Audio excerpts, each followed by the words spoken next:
Buenos días a todos. Bienvenidos a la sesión de hoy organizado por la Red del Sector Privado de las Américas y Regal USA. Espero que tu año esté progresando bien. Gracias por su acompañarnos.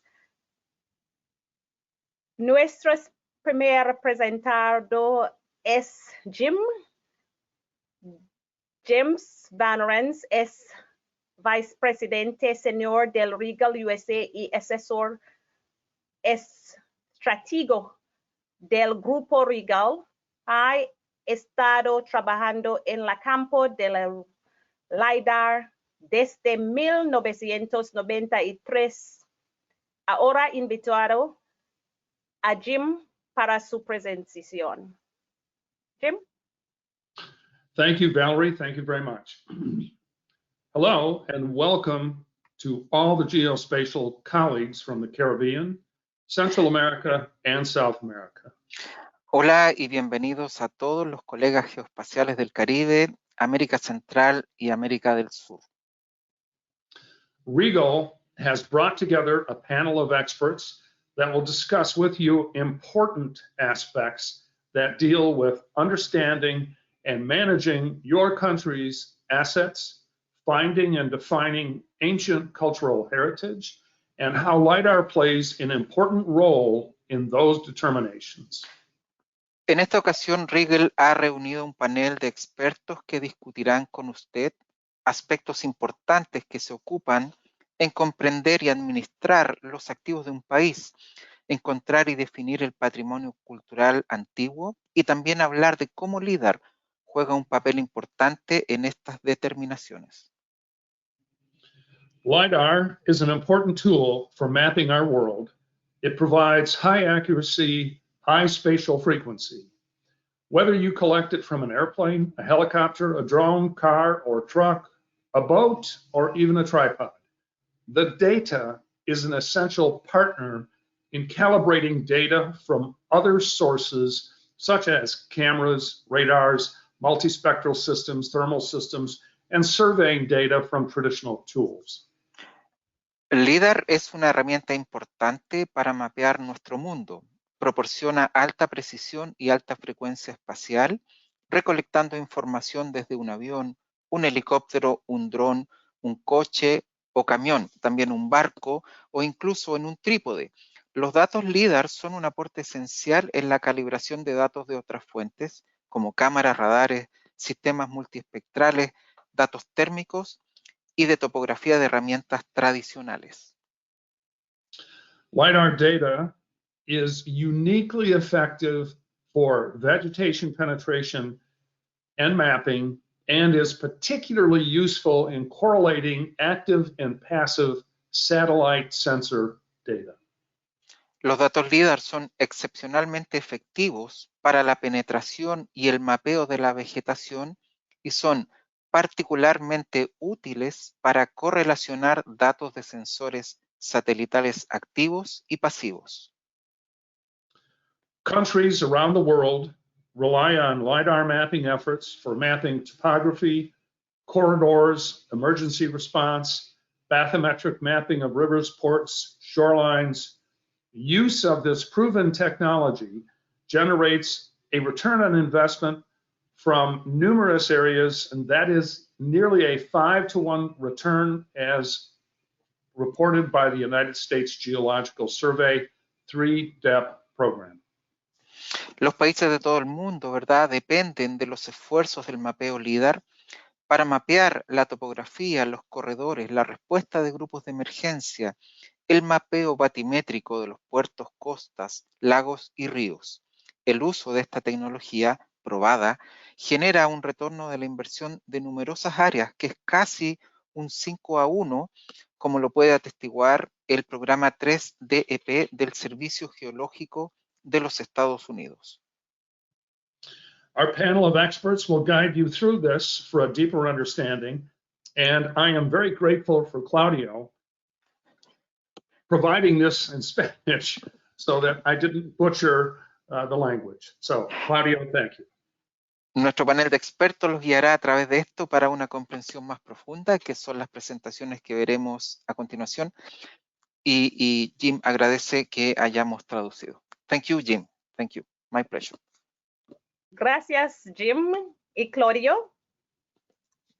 Claudio Abello es el gerente regional para LATAM con sede de Santiago de Chile. Claudio presentará a Rigal. Claudio, por favor. Gracias, Valry. Y primero que todo, bienvenidos.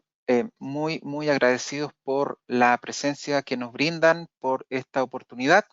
Me corresponde a mí quitarles un poco de su tiempo. Quisiéramos hacer, antes de comenzar nuestras dos panelistas, una breve introducción del portafolio de equipamientos Rigal. Voy a tomar algunos minutos para ir y mostrarles, para quienes no conocen de nuestra tecnología y soluciones. Vamos a hablar de Rigal, la cartera de productos, algunas aplicaciones, pero eso lo vamos a ver más en detalle en la presentación, y luego algunas conclusiones, ¿verdad?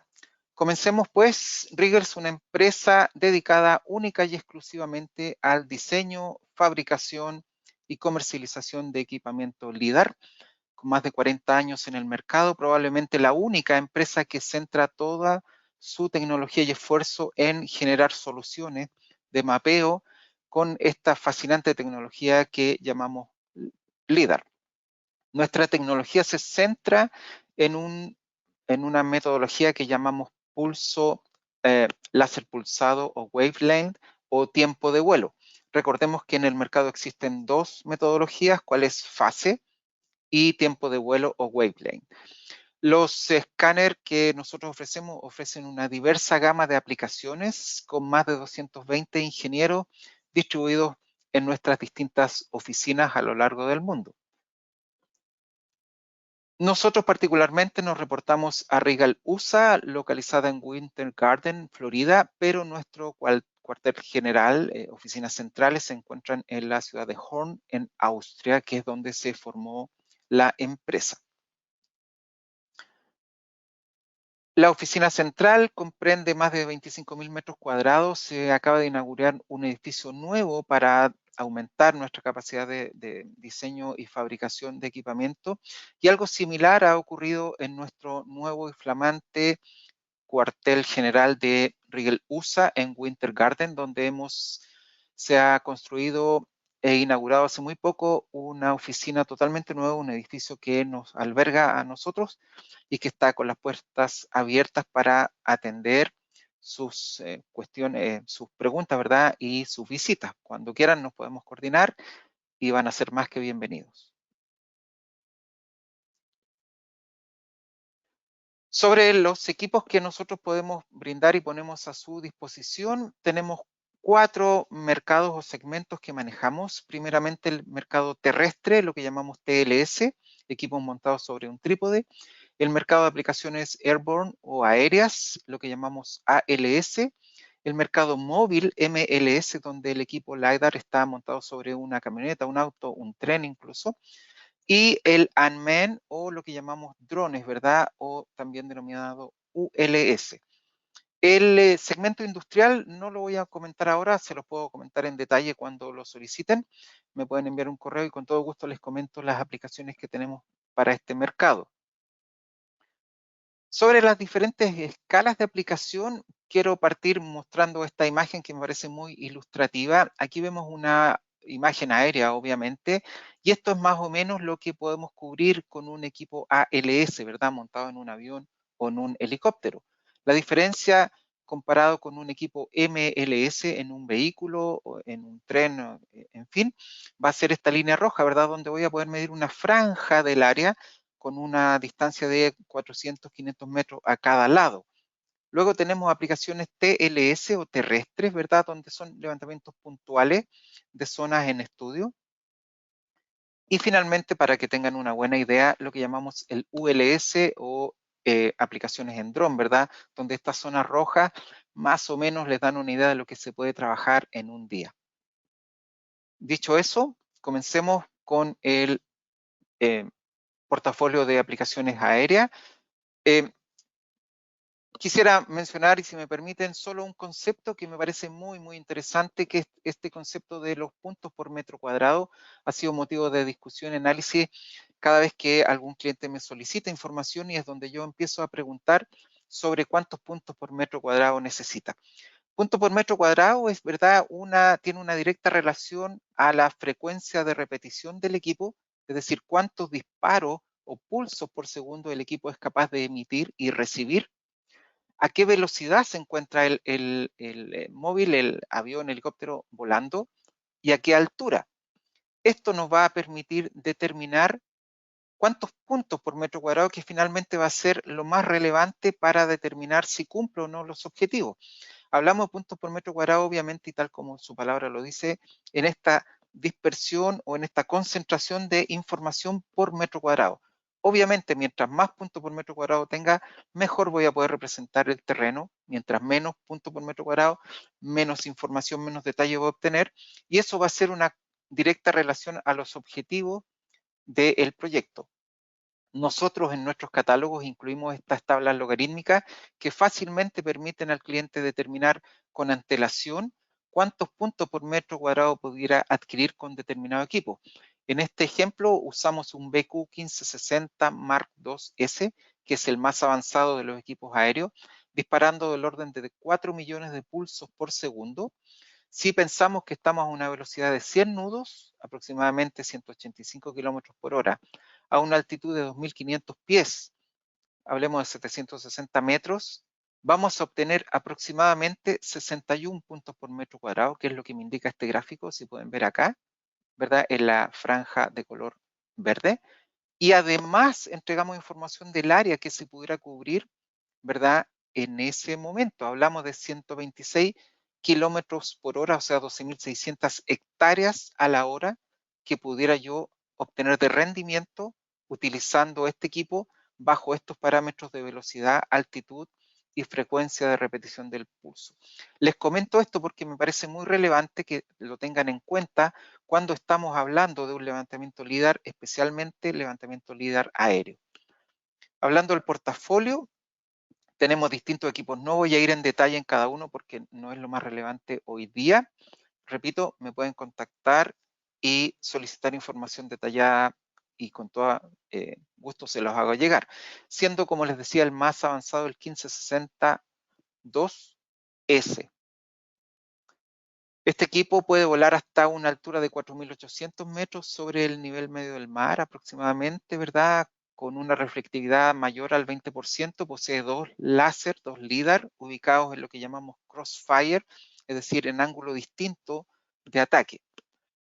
También tenemos un equipo, y esto es muy importante, equipos que hacen batimetría, los llamamos topobatimétricos, por ejemplo el BQ880, sobre la profundidad que pueden medir. Esto se mide en unidades SECI, les puedo dar más detalles si lo necesitan después, pero para que tengan una idea, un equipo de estas características puede alcanzar 1.5 unidades SECI, y como dije anteriormente, es topobatimétrico, o sea, va a poder medir terreno y además penetrar un cuerpo de agua. Hablando de topobatimétricos, el más pequeño y muy cotizado en estos días es el BQ840, el cual se puede montar en un UAV, ¿verdad? Este llega a más de 2,5 unidades SECI, está disparando 200.000 pulsos por segundo, y nuevamente puede hacer levantamientos en terreno y también en el agua. Importante mencionar, disponemos de tres tipos de pod o estos contenedores, ¿verdad?, de todo el LIDAR con la cámara. Llamamos el BUX 1, uno que pueden ver acá en la parte superior derecha, el BPX1, que también permite la incorporación del LIDAR y las cámaras, y el más reciente, uno que lanzamos hace pocos meses, que se llama el BQX1, que está hecho y diseñado para trabajo en Cessna. Muchas veces clientes nos dan el requerimiento, ¿verdad?, de un LIDAR, pero no tienen la capacidad de hacer un hoyo en el fuselaje del avión para montar el LIDAR. Bueno, esta es la solución, ¿verdad?, montarlo en el ala de un equipo Cessna, de un avión Cessna, digo, donde podemos, creo que, alcanzar 4 diferentes modelos. Más detalles se los puedo dar en particular si lo necesitan. Sobre el escaneo terrestre, les puedo comentar equipos que miden desde 0,5 metros hasta 800 metros, es el más básico. Y luego tenemos equipos que miden desde 1 metro hasta 6 kilómetros, todos montados sobre trípodes, pero también con la capacidad de montarse en un móvil, ¿verdad? Y hacer lo que llamamos dinámicos, pero con pausa entre medio. Equipo muy utilizado en minería, ingeniería, obras civiles, etc. Escaneo móvil, lo que llamamos montarlo en vehículos, ¿verdad? Donde estamos también con 2 láser, eso significa que minimizamos las áreas de sombra, podemos determinar objetos muy pequeños a distancias desde 0,5 metros hasta los 420 metros de distancia en ambas direcciones. Por lo tanto, podemos pasar solo una vez por dicha calle, carretera, vía y obtener completa información de lo que está en esa zona. Recordemos que el LIDAR está disparando en un radio de 360, el FOV o el campo de visión que se llama, es de 360, así que voy a poder determinar lo que hay en el suelo, pero también, por ejemplo, el cableado eléctrico o la vegetación que está en ese camino en particular. Sobre el escaneo no tripulado, lo que llamamos aplicaciones ULS, también hay un portafolio bien grande de distintos equipos que van a depender del objetivo, del tipo de dron, de la extensión del terreno, siendo el más pequeño el Minibox 1 UAV, el que puede lanzar 100.000 pulsos por segundo en un radio de 360. Este, por ejemplo, se puede montar en un equipo DJI 300, que es muy popular. El kit completo de un Minibox, estamos hablando de 2,5 kilos más o menos. Eso incluye el equipo LIDAR, la cámara RGB. Recordemos que la cámara le va a aportar color real a la nube de puntos. Sin cámara, el LIDAR va a obtener una nube de puntos incolora. Y finalmente también se incorpora el IMU, la unidad de medición inercial. Ese paquete de aproximadamente 2,5 kilos va a depender de la configuración final. Sobre los paquetes de software que entregamos, es completa, ¿verdad? No voy a entrar en detalle, pero les puedo decir que se puede hacer todo el procesamiento, análisis, ajuste de los datos e imágenes para luego exportarlos, ¿verdad? En formatos que son totalmente conocidos en la industria, siendo LAS el más popular. Una vez exportados, lo que hacemos, ¿verdad?, es obviamente importar estos datos con algún software que me permita realizar el diseño, es decir, pasar desde la nube de punto a CAD o desde nube de punto a sólido. Yo puse algunos aquí que son los que ubico de alguna manera. Topodot me parece muy, muy interesante. Si tienen tiempo, les sugiero mirarlo. Autodesk, sin lugar a dudas. Y también ArcGIS, que es muy popular en nuestro continente, donde podemos leer directamente el dataset mosaico o el archivo LAS, L-A-S. Para finalizar, me gusta mostrar esta imagen que la encuentro realmente alucinante, que es un levantamiento de alguna zona en particular y el resultado de la medición LIDAR o el resultado de este vuelo que hemos hecho con alguno de nuestro equipo corresponde a esto que pueden ver. Es una imagen con curvas de nivel, hemos quitado la vegetación, hemos podido determinar cuerpos de agua, edificaciones que estaban bajo. Recordemos que el LIDAR ha sido una herramienta muy importante para descubrir arqueología. Vamos a ver algo muy interesante en algunos minutos más. Y con esto termino mi presentación. Aquí les dejo mi contacto. Por favor, tomen nota con toda confianza. Me envían un email, WhatsApp, y nos ponemos a conversar en detalle de su inquietud. Ok. Valerie. Gracias, Claudio. Si tiene preguntas, escribe en el chat. Ahora presento a Álvaro. Álvaro Monet es geógrafo y actualmente se desempeña como asesor regional en manejo de información geoespacial en la División de Estadística de la Comisión Económica de Naciones Unidas para América Latina y el Caribe. Álvaro, por favor. Thank you very much, dear Valerie, for introducing me in Spanish. It was very well. Can you hear me? Sí, Álvaro. See, and are you seeing well my screen as well? Sí, perfecto. Excellent. So now I'm going to speak in Spanish. So, queridos colegas, muchísimas gracias por la invitación, Valerie, James, Claudio, por esta oportunidad de compartir con ustedes lo que estamos trabajando a nivel de Naciones Unidas en materia de gestión de información geoespacial. Entonces, la presentación se va a centrar básicamente en 4 temas. Primero, queremos compartir con ustedes, con esta amplia y diversa audiencia, algunos lineamientos y marcos globales para la gestión de la información geoespacial, porque básicamente son los mensajes que se están entregando a los países para potenciar sus procesos nacionales. Y dentro de estos procesos nacionales, evidentemente, que hay una contribución potencial muy interesante desde el ámbito de las alianzas público-privadas, la colaboración de las empresas, de las universidades y de los organismos públicos.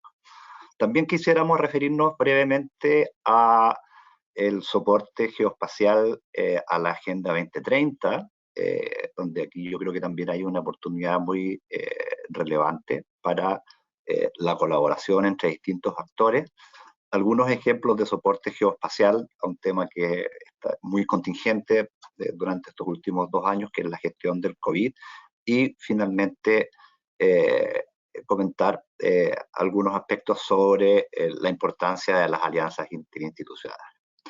Entonces, lo primero que quería mostrarles aquí es lo que está planteando Naciones Unidas desde el más alto nivel, a través de su comité de expertos en gestión global de información geoespacial, donde podemos ver que la Agenda 2030 y distintos marcos de alcance global hoy día se constituyen como los drivers para la gestión de la información geoespacial.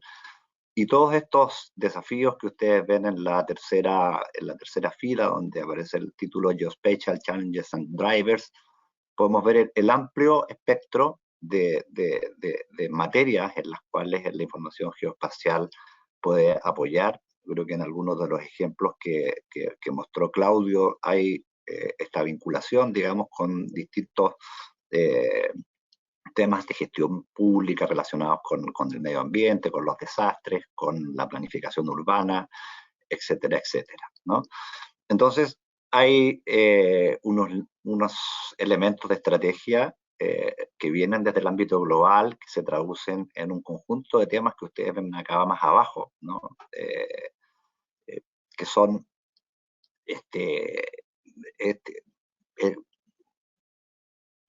objetos de trabajo, digamos, o objetivos de trabajo dentro de los países. Ustedes ven ahí lo que es el soporte geoespacial a la Agenda 2030, la integración de la información estadística y geoespacial, el apoyo geoespacial a los desastres, el marco de referencia geodésico y otros más de importancia que ustedes pueden notar aquí en la diapositiva. Uno de los marcos globales que hoy día está apoyando el desarrollo de las infraestructuras de datos geoespaciales a nivel país es este marco integrado de información geoespacial, ya que es un trabajo de Naciones Unidas en conjunto con el Banco Mundial y que está entregando orientaciones a los países para que puedan apoyar sus procesos de gestión de información geoespacial a nivel nacional. Entonces aquí también vemos que hay algunas vías estratégicas como la innovación y las asociaciones que están relacionadas con la apertura de este espacio para la colaboración entre entes públicos, privados y académicos. También tenemos un marco global estadístico geoespacial, que en el fondo son los lineamientos para que los organismos geoespaciales nacionales, en conjunto con las oficinas nacionales de estadística, trabajen en conjunto y puedan territorializar estadísticas en las más diversas materias, ¿ya? Con el objetivo de tener información nueva, más integrada, poder tener información de áreas geográficas pequeñas, poder generar nuevos conocimientos y relaciones de datos que no normalmente es posible realizar cuando estos análisis se realizan por separado, apoyar procesos de tomas de decisiones y medición y monitoreo a los objetivos de los ODS, ¿no? Y aquí yo creo que también hay un espacio importante de trabajo desde el punto de vista del soporte de la teledetección, en el sentido de que las observaciones de la Tierra, digamos, y todas estas tecnologías de teledetección permiten, en el fondo, también producir estadísticas sobre el territorio. O sea, información geoespacial, teledetección como sustento, como materia prima para la producción de estos datos estadísticos georreferenciados. Aquí hay un ejemplo de uno de los trabajos que estamos realizando aquí en la CEPAL. Tenemos una plataforma que dispone de la información estadística regional y tiene hoy día una componente geoespacial que permite mostrar estas estadísticas de manera desagregada. Otro lineamiento importante que proviene de Naciones Unidas es el soporte geoespacial a los desastres, y yo creo que aquí las tecnologías como las que ha mostrado Claudio también son muy relevantes, ¿ya? En el sentido de que la comunidad geoespacial hoy día puede brindar, y se ha visto en la práctica, un apoyo muy importante a la gestión de las emergencias, ¿ya? Este marco se concentra sobre 5 prioridades de acción, una que tiene que ver con la gobernanza, otro que tiene que ver con la creación de capacidades y la generación de conciencia, digamos, sobre la importancia de la información geoespacial en estas materias, la gestión de datos, ¿ya? Donde aquí se considera todo el ecosistema de datos geoespaciales, incluyendo los datos estadísticos geoespaciales, las observaciones de la Tierra y datos que puedan provenir de otras fuentes, ¿no? El uso de infraestructuras comunes, ¿ya? Normalmente se propone que dentro de las estructuras de la administración pública todos los organismos productores de información converjan en una plataforma que permita en el fondo disponer información de distintas fuentes, de distintos organismos, información generada con distintos tipos de tecnologías, para que esta información esté a mano entonces de los tomadores de decisión al momento de gestionar las acciones frente a una emergencia. Se traduce entonces en plataformas. Aquí hay algunos ejemplos que se han ocupado a nivel regional para apoyar eventos de desastres a través de la generación de información vectorial, pero que tiene como base las observaciones de la Tierra y datos generados por sensores remotos, ¿no?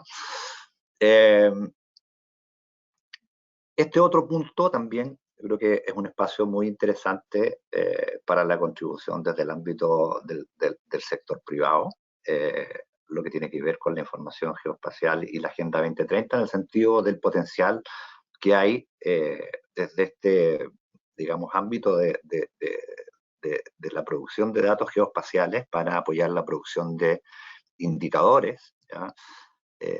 A nivel global hay grupos de trabajo que están dedicados a identificar aquellos indicadores de la Agenda 2030 que pueden ser, en el fondo, apoyados desde la información geoespacial, datos geoespaciales que se utilicen para la producción de estos indicadores, algunos de los cuales ustedes los pueden ver aquí en la diapositiva.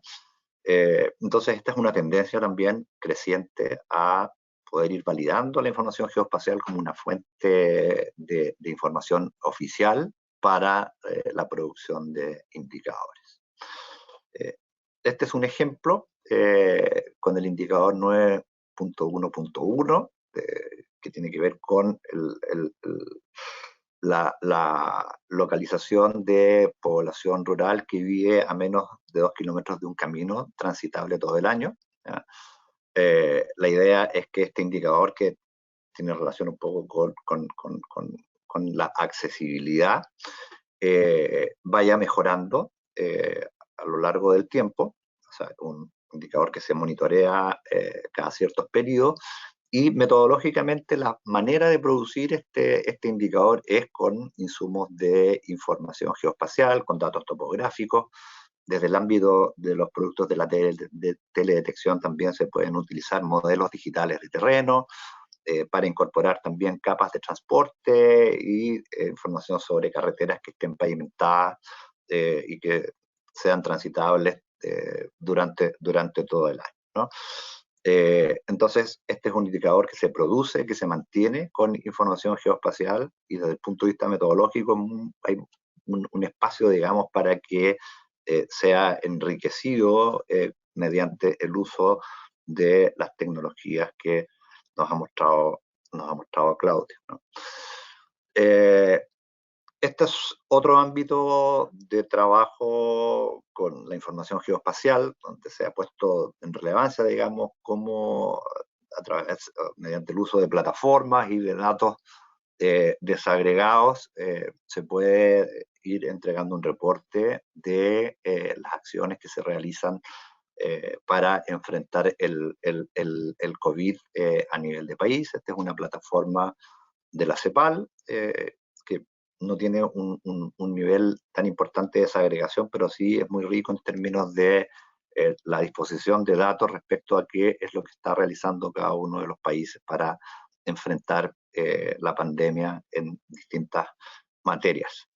Aquí sí hay una visión, y estas son plataformas que ustedes deben conocer, los expertos geoespaciales, implementadas por los países para llevar en el fondo, un monitoreo mucho más detallado de lo que está ocurriendo dentro de los países con respecto a las distintas variables asociadas a la gestión del COVID, ¿no?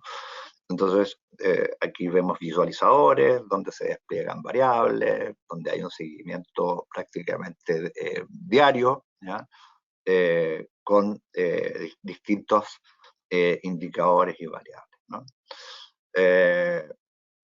Este es otro ejemplo de soporte geoespacial a la gestión del COVID en Chile, con plataformas georreferenciadas, y aquí, además de tener a la división político-administrativa como unidad de geocodificación, también podemos ver que hay puntos, ¿no? Y se utilizan entonces estos dashboards para entregar información, por ejemplo, en este caso, para la distribución y entrega de beneficios sociales, ¿ya? O sea, información geoespacial al servicio de la toma de decisiones basada en la información del territorio. Respecto a las alianzas interinstitucionales, hay que destacar su importancia en términos de las posibilidades de generar cooperación, coordinación y colaboración entre todos los niveles de gobierno, reconociendo necesidades, aspiraciones, objetivos. Aquí hay algunos ejemplos, ¿no? Por ejemplo, el Grupo de Observaciones de la Tierra, una comunidad intergubernamental que está enfocada principalmente en el uso de observaciones de la Tierra para apoyar temas de gestión pública dentro de los países. Es un ejemplo, ¿no?, de alianzas. Ustedes ven ahí los miembros asociados, 19 asociados, organizaciones privadas, no gubernamentales, ¿no?, que apoyan, digamos, estas tareas y apoyan la agenda de trabajo que tiene el Grupo GEO. Otro ejemplo es el Sistema de Referencia Geodésico para las Américas, SIRGAS, ¿ya?, que también está conformada por agencias gubernamentales que son apoyadas por universidades, centros de investigación y otros organismos para mantener este sistema geocéntrico a nivel de continente, ¿ya? Entonces, es un abanico en el fondo de espacios de colaboración para actores públicos, privados y académicos, y en materia de esta conversación de hoy, la comunidad que tiene que ver con la teledetección, ¿no? Este es otro ejemplo también de la plataforma de datos humanitarios de la Oficina de Naciones Unidas para la Coordinación de Asuntos Humanitarios. También son plataformas que disponen datos de distintas fuentes, donde hay participación de muchísimas organizaciones. Entonces, con esto, queridos colegas, mostrarles un poco cuáles son las discusiones que se están dando a nivel global, cómo estas discusiones están bajando a los países y cómo se abren dentro de los países estos espacios para la colaboración entre distintos actores. ¿Ya? En el fondo se puede poner en relevancia cuáles son los temas que hoy día son más contingentes a partir de esta agenda global, sobre todo relacionados con el uso integrado de las estadísticas y de la geografía, ¿no? Y finalmente, para ir cerrando la presentación en estos 20 minutos, compartir con ustedes que este documento de lineamientos globales, que es el Marco Integrado de Información Geoespacial, tiene un capítulo específico para el tema de las alianzas. Entonces yo les invito a visitar la página de UNGGIM, de revisar estas guías de implementación del Marco Integrado de Información Geoespacial, donde hay un foco en distintas materias. Habíamos visto en ese puzzle que presentamos en una diapositiva anterior, que está el capítulo de las alianzas, que un poco relacionado con esta lámina. También hay temas relacionados con la innovación, donde también hay una conexión muy importante con lo que es el sector privado, ¿ya? De modo que hay, en el fondo, hoy día una comunidad global que está entregando mensajes muy potentes a los países. Los países están recibiendo estos mensajes, están fortaleciendo sus infraestructuras de datos geoespaciales para dar soporte a la gestión pública, a la toma de decisiones, a las políticas públicas, y evidentemente que hay un espacio también muy prolífico para la interacción entre distintos actores a nivel nacional, público, privado, académico, interacción entre actores nacionales e internacionales también. Así que esto quería compartirles, colegas, un poco con una mirada desde el otro lado, desde el mundo de la demanda para la información geoespacial, cuáles son los temas hoy día que están siendo los temas que requieren este soporte desde el ámbito de los datos geoespaciales y de la teledetección. Así que con esto, queridos colegas, completo la presentación y les agradezco muchísimo. Gracias, Álvaro. Ahora presento a Félix. Félix Adurak es ingeniero en sistemas computacionales y máster en negocios de innovación tecnológica. Es la cuarta generación de su familia dedicado a hacer mapas y hoy es el CEO de Cartodata en México. Por favor, Félix. Thank you very much, Valerie. Muchas gracias. Buenos días a todos. Es un gusto y un placer poder estar con ustedes y sobre todo darle seguimiento a los comentarios y a las presentaciones tanto de Álvaro como de Claudio. Claudio nos mostraba lo que son las herramientas que se utilizan. Álvaro, lo que son las aplicaciones y los marcos normativos en los que se pueden utilizar. Y el día de hoy tengo pues el honor de poder presentarles algunas de estos ejemplos reales ya llevados a la práctica y de cómo utilizando la información cartográfica desde sensores remotos y específicamente de LIDAR, se puede darle solución a problemas reales que existen allá afuera.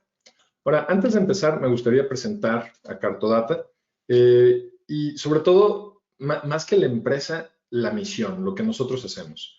Y nuestra empresa se ha reestructurado y ha fomentado como elemento central esta misión que hemos, pues ahora sí que reformulado el año pasado a partir de esto del COVID, y es el empoderar la toma de decisiones decisiones correctas, basadas en información precisa para el beneficio de la sociedad.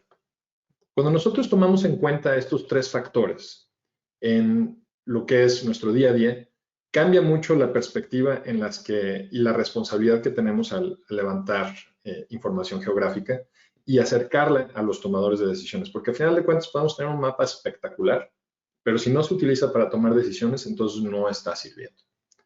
Muy bien, quisiera empezar con una máquina del tiempo e irnos hacia atrás, 10 años.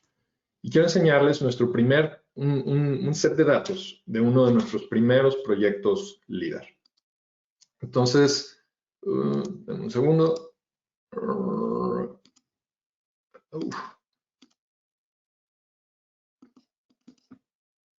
2 segundos, nada más para... Ahí está. Una disculpa, ahí me fallaron un poquito los botoncitos.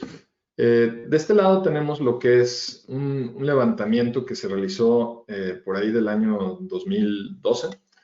Y me gustaría enseñarles un poco, pues nos encontrábamos a la mitad de la jungla. Y este trabajo fue hecho para The Nature Conservancy, que es un programa dentro del REDD+, que lo que se estaba buscando era medir la degradación de los bosques. Y si tú vuelas con fotografía, pues esto es lo que ves, muchos arbolitos, pero realmente era muy difícil de poder cuantificar el estado en el que se encontraban. Entonces, para esto empezamos, bueno, se voló, además de la fotografía, con lo que es con LIDAR, con lo que nosotros pudimos generar esta información, tanto del DTM como del DSM, pero ahora sí ya podíamos eliminar por completo lo que era la información de los árboles. Entonces aquí tenemos claramente identificado lo que son todas las características que tiene el terreno. Y estábamos enfocados esencialmente en lo que eran la parte de los árboles, pero de repente nos empezamos a encontrar con esto. Si nosotros lo vemos a nivel de la ortofoto, pues no se ve nada, se ven árboles. Y ahí podemos ver claramente cómo estos árboles se transforman en lo que son unas ruinas arqueológicas. Esto fue nuestro primer, pues ahora sí que hallazgo arqueológico, que fue realmente por accidente, porque estábamos midiendo árboles.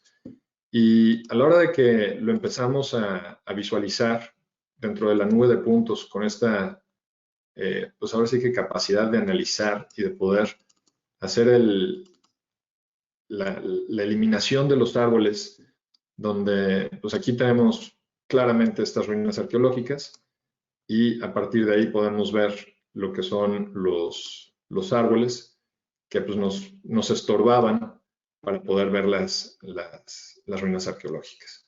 Para esto se convirtió de ser un hallazgo a algo que empezamos a hacer de forma mucho más activa. Entonces, si nos brincamos del 2014 hacia el 2019, aquí tenemos lo que es un proyecto de gran envergadura, donde nos pidieron que encontráramos sitios arqueológicos dentro de la ruta que iba a seguir un tren.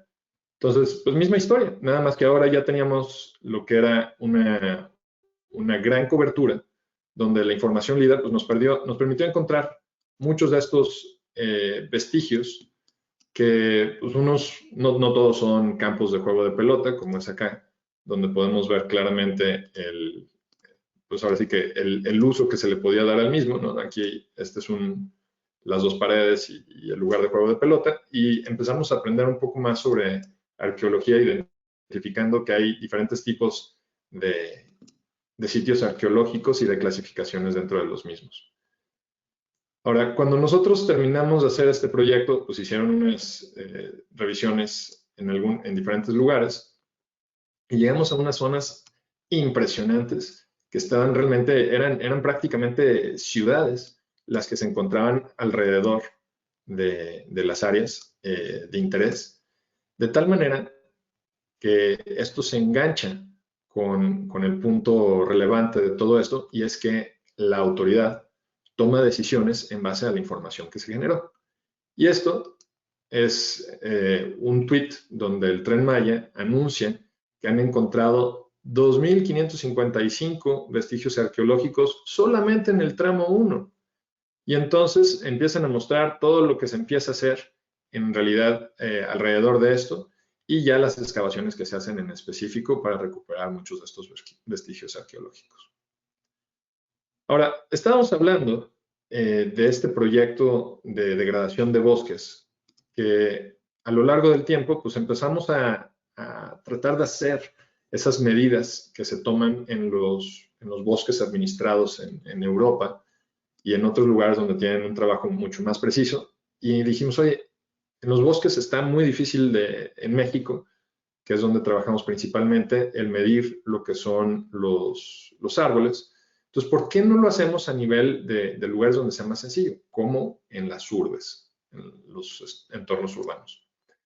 Entonces, con Guadalajara, que es una de las ciudades más innovadoras en términos geoespaciales en México, hicimos el mismo ejercicio y a partir de una nube de puntos líder, que es esta, escribimos un algoritmo con el que pudimos hacer la clasificación de todos estos puntos que son claramente identificados como árboles, aislarlos y hacer una representación digital de estos para poderlos ver de esta manera. Entonces, antes de seguir, me gustaría presentarles un video para que puedan ver cuál es la metodología que nosotros seguimos para hacer este proceso. Entonces, primero se lleva a cabo lo que es el vuelo líder. Ahí pueden ver nuestro avión. Y a partir de eso hicimos un procesamiento de la nube de puntos, donde todos estos fueron clasificados con la suite de Rigel. A partir de esto, escribimos un algoritmo de codificación con el que empezamos a identificar lo que eran los árboles y aislarlos de forma independiente, de tal manera que se generaran estadísticas y ahora sí que cada una de las identificaciones de dónde se encontraban cada uno de estos árboles. Generamos muestreos con los que podemos ver, bueno, aquí hay uno, estos son puntos de prueba, y utilizando este algoritmo con algunas ayudas de las últimas tecnologías, hemos logrado hacer este aislado dentro de la nube de puntos de lo que son exclusivamente los árboles. A partir de ese aislamiento, el algoritmo lo que hace es que empieza a identificar de forma aislada cada uno de los árboles. Y si se dan cuenta, todos tienen una altura y ancho de compa diferente. A partir de eso hacemos una validación estereoscópica árbol por árbol para ver si efectivamente lo que nos dice el algoritmo es lo correcto. Y armamos un mapa donde tenemos estos indicadores a los que hacía mención Álvaro previamente, de por ejemplo cuántos árboles hay por kilómetro cuadrado por habitante y la representación de los mismos dentro de esta plataforma geográfica en la que estamos publicando esto de forma dinámica. Ahora, estos ya son aplicaciones que tienen que ser utilizadas para la toma de decisiones. Empezamos en chiquito con Guadalajara y Guadalajara se encuentra dentro del estado de Jalisco. Y ahí me gustaría a mí mucho aplaudir lo que fue la labor del gobierno del estado, porque ellos hicieron ese trabajo que se empezó en Guadalajara y lo llevaron a todas las zonas urbanas del estado. Entonces, esta es, voy a agarrar aquí al azar, digamos, Zacualco de Torres, y se presenta en este mismo mapa también lo que es la información tanto del líder, que es la nube de puntos, como el arbolado.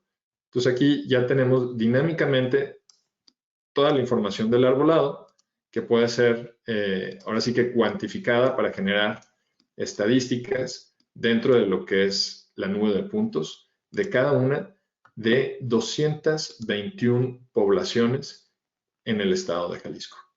Entonces, esto permite darle pie a lo que es todo un abanico de políticas públicas donde los gobernantes pueden tener estímulos hacia la ciudadanía por cuidar sus árboles y por otro lado, porque no se lleven a cabo talas clandestinas o ilegales dentro de las zonas urbanas.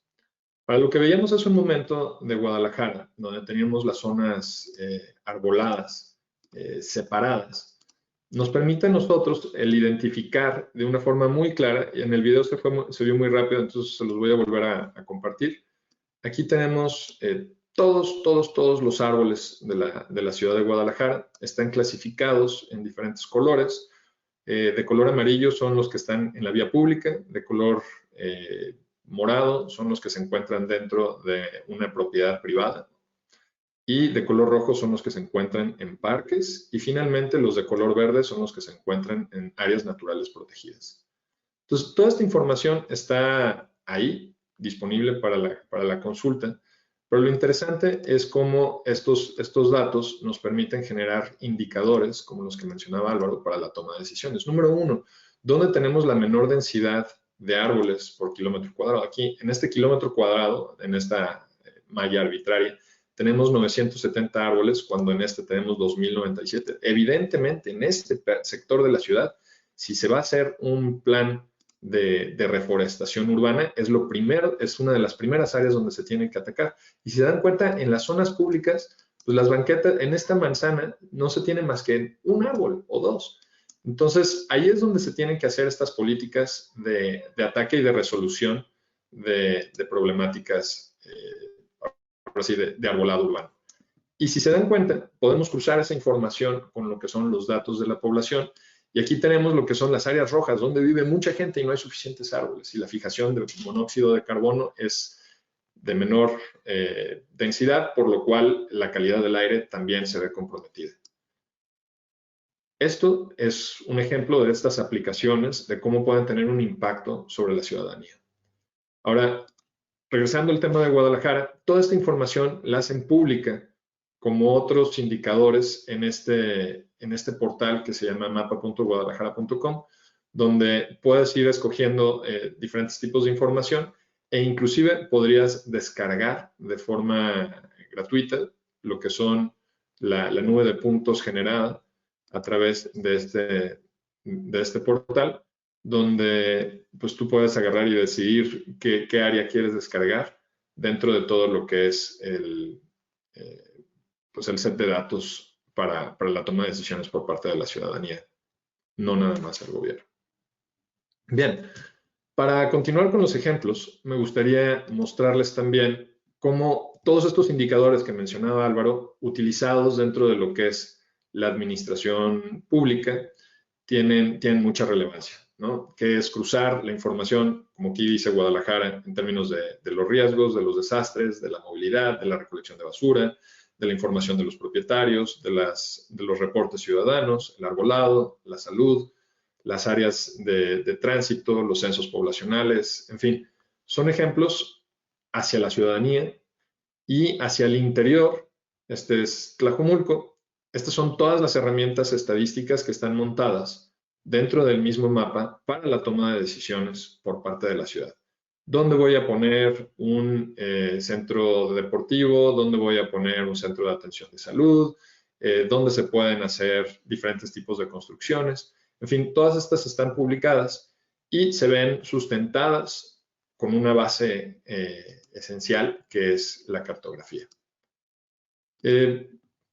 Otro de los ejemplos que vale la pena también poner sobre la mesa son los temas de las radiobases. Ahora con la utilización del 5G, que está a punto de ser desplegado en muchos países, entonces es muy importante tener consciente dónde se encuentran las radiobases existentes, porque va a incrementar la tecnología 5G contra la 4G, requiere una mayor densidad de radiobases. Entonces, el tenerlas ubicadas, el tamaño, las características que tienen las mismas, permiten hacer un despliegue y una comunicación con las empresas de telecomunicaciones de una forma mucho más ágil, objetiva, y sobre todo sustentando los datos nuevamente y la toma de decisiones sobre información precisa. Me encanta el poder ser parte de este panel y también no me gustaría comerme el espacio para las preguntas que puedan haber surgido en la audiencia. Así que me gustaría despedirme diciéndoles simplemente que la toma de decisiones basadas en corazonadas o buenas ideas es muy distinta a cuando la sustentamos en información. Si jugamos un rol como persona de gobierno o como tomador de decisión que va a impactar más a la ciudadanía, no es un lujo, es una obligación el que nosotros la sustentemos con la información lo más precisa posible. Muchísimas gracias.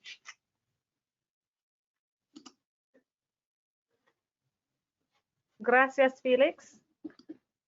Ahora entrego a Claudio para preguntas. Claudia, por favor. Sí, muchas gracias. Antes que todo, a nombre de Rigel, agradecer a Álvaro, ¿verdad?, por su presentación y a Félix por la entrega de información y por haber compartido con nosotros lo que Cartodata está haciendo. Vamos pues a las preguntas. Tengo algunas aquí para Álvaro. Álvaro, ¿cómo ves, cuál es tu opinión de la aplicación del LIDAR en el estudio y análisis de información? ¿Cómo ves esta alianza entre tecnología y tu expertise o lo que tú vislumbras desde ahora en adelante? Muchas gracias por la pregunta, Claudio, y felicidades, Félix, por la presentación. Una disculpa a toda la audiencia porque olvidé prender mi cámara cuando estaba exponiendo. Ahí me lo indicaron los colegas por el chat. Creo que, y me voy a tomar de uno de los puntos que toqué en la presentación, que es la producción de datos estadísticos, ¿no?, a partir de la teledetección. Yo creo que ahí hay un potencial enorme. Creo que hay un espacio de crecimiento muy importante a nivel de países, de diversificar las fuentes de información. Me parece que en el contexto de las infraestructuras de datos geoespaciales a nivel nacional o estas iniciativas nacionales, donde hay muchas instituciones involucradas, creo que es un tema en que hay que darle un soporte institucional, en el sentido de poder integrar estas fuentes de datos y que se establezcan las conexiones institucionales o las conexiones entre actores para que poder sacar el mayor. O sea, Félix mostró una cantidad impresionante de ejemplos, ¿no?, que aplican a la toma de decisiones, a políticas públicas, que eventualmente aplican a la producción de indicadores para los ODS, al tema de los desastres, etcétera, etcétera. Yo creo que, atendiendo a tu pregunta, Claudio, creo que hay un espacio ahí de colaboración muy interesante, y yo creo que lo importante es que dentro de los países se den estas discusiones, ¿no?, estas conversaciones entre los distintos actores, porque el potencial que tienen las tecnologías hoy día para producir información, y tal como decía Félix, para que la decisión no sea basada en una corazonada, sino que en información precisa, basada en la evidencia, localizada, desagregada, es fundamental. Yo creo que estamos enfrentándonos a una nueva etapa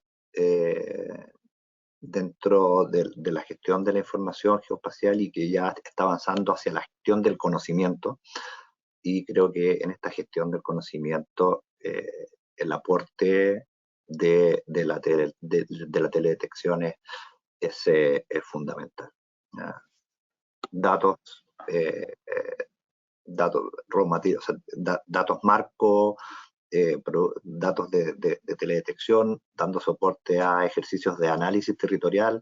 Ese análisis territorial, a su vez, generando el conocimiento que requiere la toma de decisiones y la política pública. Así que esto creo que está absolutamente sintonizado con los desafíos que hoy día enfrentan los países y que desde el ámbito regional estamos apoyando. Así que eso por el momento, querido Claudio, colega. Gracias Álvaro. Para Félix. Félix, en el proyecto de la línea de tren donde encontraron ruinas, ¿qué pasó con el tren? ¿Se hizo o no se hizo? Toda esa historia todavía no concluye. Si ven en las noticias y buscan por ahí el Tren Maya, van a encontrar algunos tramos que no fueron, que no han, bueno, que se encuentran todavía en reubicación. Muchas de las iniciativas que ha hecho el INE, que es el ente que rige la parte del patrimonio histórico del país, pues ha tomado medidas sobre esto y ha sido una información esencial para definir por dónde ir y por dónde no ir. Tomamos el ejemplo de la parte de las ruinas arqueológicas porque es lo más vistoso, pero hay otros elementos que estaban también, que fueron identificados, como son cenotes, que son, pues ahora sí que las salidas de los mantos acuíferos en la zona de la selva, grutas, y la península de Yucatán, que es esa área, está llena de lo que son, pues es muy plana, pero pues es como un queso gruyere, está lleno de pasadizos subterráneos que son desde grutas hasta mantos acuíferos. Entonces, la realidad es que es un proyecto extremadamente complejo y, bueno, ha habido cambios, unos mucho más públicos, otros menos públicos, y pues bueno, el camino del tren ha tenido algunos asegúnes, pero sigue adelante fundamentando lo más posible con este tipo de información. Gracias, Félix. Para Álvaro. Álvaro, ¿conoces de alguna iniciativa CEPAL o Banco Mundial en Sudamérica que haya utilizado o esté utilizando LIDAR?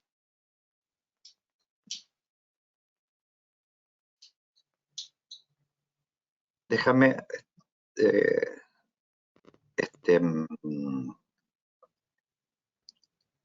revisando un poco. Sí, hay experiencias, entiendo, en el marco de la evaluación de daños por desastres. Entiendo, no estoy un 100% seguro, pero creo que el Banco Mundial ha ayudado, digamos, o ha hecho asesorías en los países para evaluar los daños por desastres utilizando imágenes LIDAR. Es una información que les puedo confirmar y entregar más detalles, pero entiendo sí, que se ha hecho, Claudio. Sí, si eres tan amable, después me mandas y le hacemos llegar la respuesta o se la enviamos a todos. Sí, perfecto. Félix, sobre el equipamiento de Cartodata, me preguntan aquí qué equipamiento tienen, qué tipo de avión, si nos puedes hablar un poco del performance, hectáreas hora, hectáreas día, si te puedes explayar un poco, creo que para allá va la pregunta que hacen. Por supuesto. Cartodata hemos tenido 5 diferentes láseres de Rigel que hemos ido evolucionando conforme van saliendo. El más nuevo que tenemos un Mark II y la mayoría de los ejemplos que les enseñé fueron levantados con un LMS780. Es un equipo de 400 kHz y nos estaba dando, digo, realmente no me sé las eficiencias tal cual de cómo lo estamos haciendo, pero para darles un marco de referencia, logramos hacer 150 kilómetros cuadrados en 3 sesiones. No sé si eso ayuda como un punto de comparación.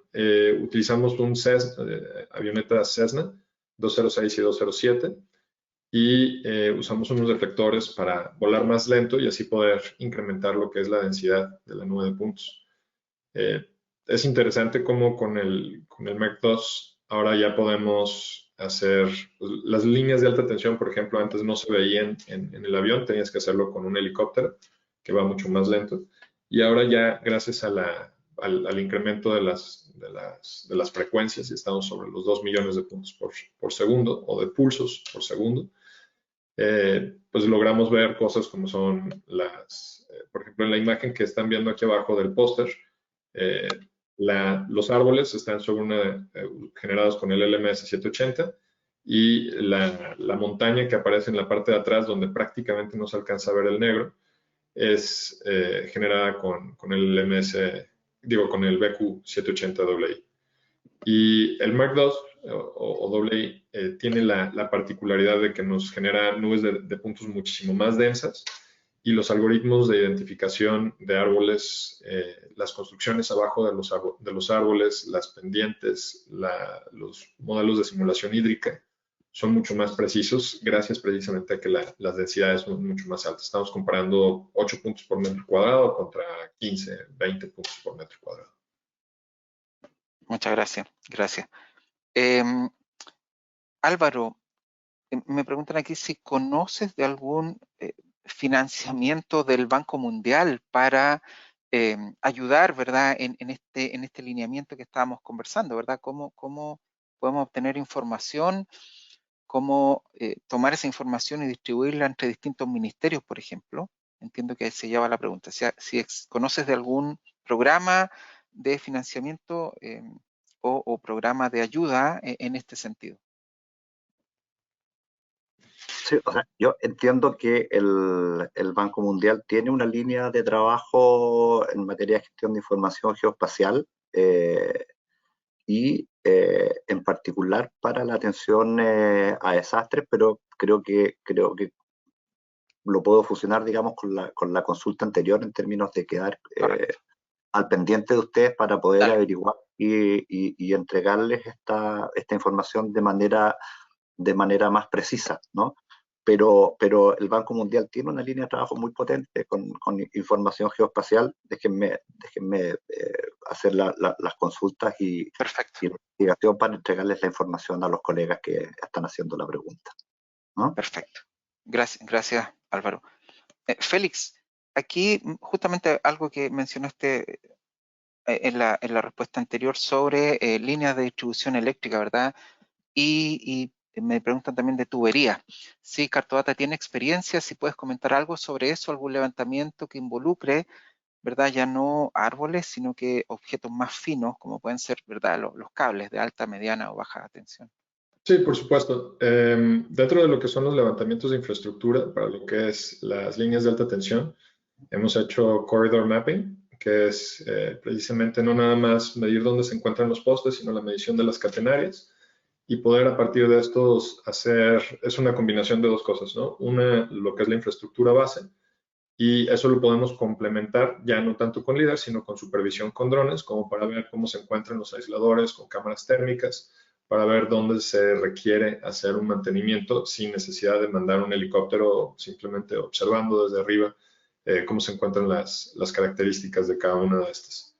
Entonces, para proyectos de infraestructura es donde hemos nosotros trabajado. Y hablando de tuberías, también hemos hecho lo que son trazos de gasoductos, oleoductos, que es esencialmente ir por donde va la ruta, definir que no se esté invadiendo el derecho de vía. También, por ejemplo, en las líneas de alta tensión, pues los árboles crecen y se van metiendo, entonces ese es un tema de mantenimiento en el que en el que hemos trabajado. Muchas gracias. Aquí Leandro pregunta si esta presentación va a estar grabada y disponible. Sí, Leandro, va a estar grabada y disponible. En un par de semanas probablemente les enviamos el link donde pueden bajar y ver todo. Aquí un señor Jiménez, LIDAR aéreos terrestres y móviles, terrestres fijos. ¿Existe software para fusionar los datos? Sí, con software de Rigel y también con otros software del mercado sí se puede fusionar. Probablemente, Félix, tú tienes alguna experiencia de fusión de datos, pero sí es posible, perfectamente. Sí, nosotros tuvimos ahí un experimento bien interesante, que es fusionar la nube aérea con la nube terrestre para los bosques, que pues, tú alcanzas sobre todo al principio cuando eran de baja densidad, pues tú podías ver perfectamente lo que son las copas de los árboles, los canopies, pero no podías ver los troncos. Entonces, la densidad, pues arriba se ve verde, pero pues, puedes tener mucha densidad de troncos o puedes tener poca densidad de troncos. Entonces, fusionamos la información de un LIDAR terrestre en trípode, como decía Jim al principio. Escaneamos la zona y pues, no íbamos a hacer escaneos con trípode de 500 hectáreas. Entonces hacíamos un muestreo pequeño y eso se interpolaba a la parte aérea y después con eso tenemos una Correcto. clasificación de la densidad de arbolado que existían en Correcto. los bosques administrados. No, muy interesante. Sí, sí es posible. Para Álvaro, ¿cuál es el portal de web donde las diferentes organizaciones comparten o publican su información? Aquí el señor Pinto nos pregunta. ¿Estás en mute? Discúlpenme. Ahora Ahora sí. En temas geoespaciales, los países que tienen infraestructuras de datos geoespaciales implementadas tienen en general sitios web. Por ejemplo, puedo citar la infraestructura de datos geoespaciales de Panamá, la IPDE, la infraestructura de datos geoespaciales de Chile, la I de Chile, la IDERA de Argentina, la IC de Colombia. A nivel nacional, digamos, hay geoportales que, fondo, aunque con una lógica distribuida, en el sentido de que los distintos organismos públicos disponen su información, hay un lugar, digamos, de encuentro donde uno puede visualizar capas de información geoespacial de distintas temáticas. Normalmente algunos sitios web nacionales también tienen centros de descarga para la descarga de datos geoespaciales a nivel nacional. También, Álvaro, perdón, sí, ¿podríamos generar una breve lista? Porque esa información es pública, ¿verdad? sí, claro. Y distribuir esa lista, ¿verdad?, entre los asistentes probablemente va a ser de mucha ayuda y tal vez algunos no saben que tenemos este tipo de organizaciones disponibles. Si nos puedes cooperar con eso, sería espectacular. Sí, no, sin duda podemos, ¿cómo se llama?, armar una lista con las URL, digamos, de las infraestructuras de datos geoespaciales que están activas a nivel nacional, que son, como te digo, estos espacios de difusión de la información geoespacial. Normalmente hay otro tipo de recursos también, link no sé, a cursos de capacitación, espacio o conexión con sitios, como se llama, internacionales. De modo que sí, a nivel país hay geoportales que son en algunos casos, muy ricos en Sí. recursos. Te agradezco si nos cooperas. Te estamos extrujando aquí, exprimiendo, Sí. pero te agradezco mucho. Creo que va a ser de mucha utilidad. Sí, Para y ahí, Félix. perdón, yo también les coopero ahí un par de URLs, a lo mejor no tan rimbombantes como países completos, pero de ciudades que están haciendo cosas interesantes, como el de Guadalajara que mostré hace un rato, Tlajomulco y otros. Muchas gracias. Tiene razón, Félix, porque en el fondo, estos geoportales, o sea, existen a nivel nacional, existen en los países a nivel sectorial, a veces existen a nivel territorial, en el sentido de que hay, no sé, por ejemplo, estados o provincias que tienen su geoportal con distintos recursos. Se produce a distintas escalas, uno lo puede encontrar incluso hasta nivel de municipio, ¿no? Dependiendo del nivel de madurez de las iniciativas nacionales, pero la información se produce tanto en distintos sectores como en niveles territoriales también. Muchas gracias, muchas gracias. Para Félix, hay muchas preguntas, voy a tratar de resumir aquí, pero para Félix, ¿cuántos puntos por metro cuadrado se tomaron para poder realizar el análisis arqueológicos, el de árboles, y en zonas urbanas y radiobases? Y nos pregunta Fabián. Bueno, creo que ya lo habíamos comentado, 8 puntos por metro cuadrado fue lo mínimo, pero conforme subes en la densidad de puntos, es más fácil identificar estos elementos. Sin embargo, bueno, en el tren creo que fueron 12 o 15, no me acuerdo exactamente. Entonces, hay algunas áreas que implicaron doble pasada, ¿no?, para llegar a esas densidades. Pero pues nuevamente el utilizar los nuevos sensores pues tiene un incremento en la sensibilidad y la clasificación que se le pueden dar a los datos como tal. Correcto. Recordemos aquí que los puntos por metro cuadrado, ¿verdad? Va a ser este resultado o este equilibrio entre cuántos pulsos por segundo está disparando el LIDAR, velocidad y altura del vuelo. Teniendo esas Ahí hay un tres, factor bien interesante. Perdón, sí. Claudio, que te No, interrumpa. dale, por favor.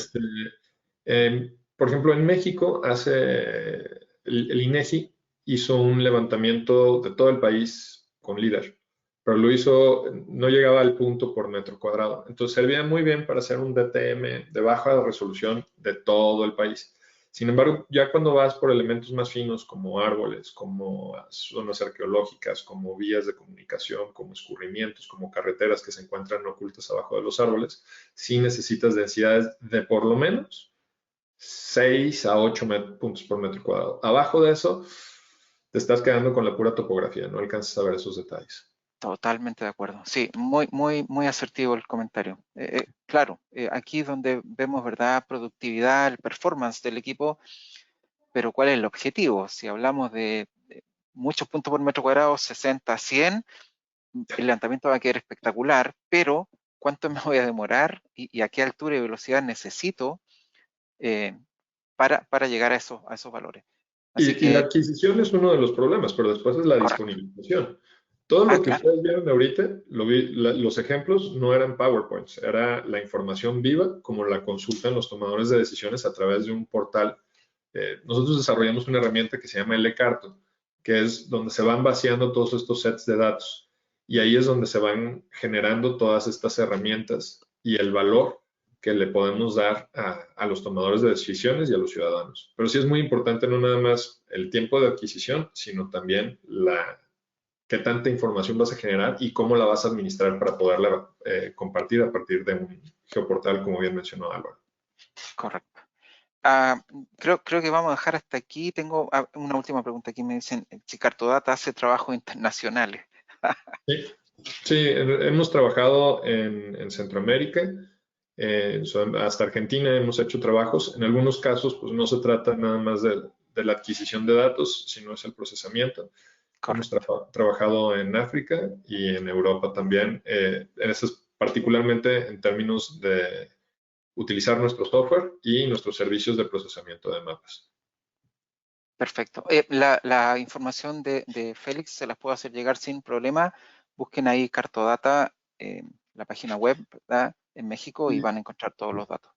Y este de aquí, que es cartodata.tv, es una URL que construimos donde entrevistamos a nuestros clientes y hablamos, ahora sí, como lo acabamos de hacer ahora, pero entrando a mucho detalle sobre las soluciones que generaron cada quien. Hay ciudades grandes como Guadalajara, Guadalajara y Tlajomulco, hay pueblos de 7,000 cuentas como Talpa de Allende, y hay estados como el estado de Jalisco de 65,000 kilómetros cuadrados, que es más grande que un par de países que se encuentran ahí en Centroamérica. No, muchas gracias. Notable. Bueno, comienzo a despedirme, no sin antes volver a agradecer a Álvaro, extraordinario, muchas gracias. Y Félix, ¿qué puedo decir? Muchas gracias también. Creo que hemos logrado plasmar, y espero no equivocarme en este comentario, pero hemos logrado plasmar, ¿verdad?, esta unión que podemos hacer entre lo público y lo privado, con la experiencia privada, con la experiencia pública, ¿verdad?, el conocimiento, el know-how, como dicen, y agradecer a ambos por esta presentación. Estoy seguro que fue muy interesante. Quedaron varias preguntas que no alcanzamos por honor al tiempo, pero tenemos el registro de quién se inscribió y quién hizo la pregunta con su correo y su número de contacto, así que podemos contactarlo directamente con respuesta y comentario. Nuestras puertas abiertas y canales de comunicación abiertos. Félix, nuevamente muchas gracias. Álvaro, encantado. Valerie, Jim, thank you so much. It was a great presentation. I appreciate all your support. Y para todos nuestros amigos, muchas gracias. Un abrazo grande. La grabación va a estar disponible en un par de semanas, se los hacemos saber, para que puedan volver a revisar estas interesantes dos presentaciones. A nombre de Rigel, me despido, muchas gracias y seguimos en contacto. Un gran abrazo para todos. Muchas gracias. Chao. Adiós. Gracias.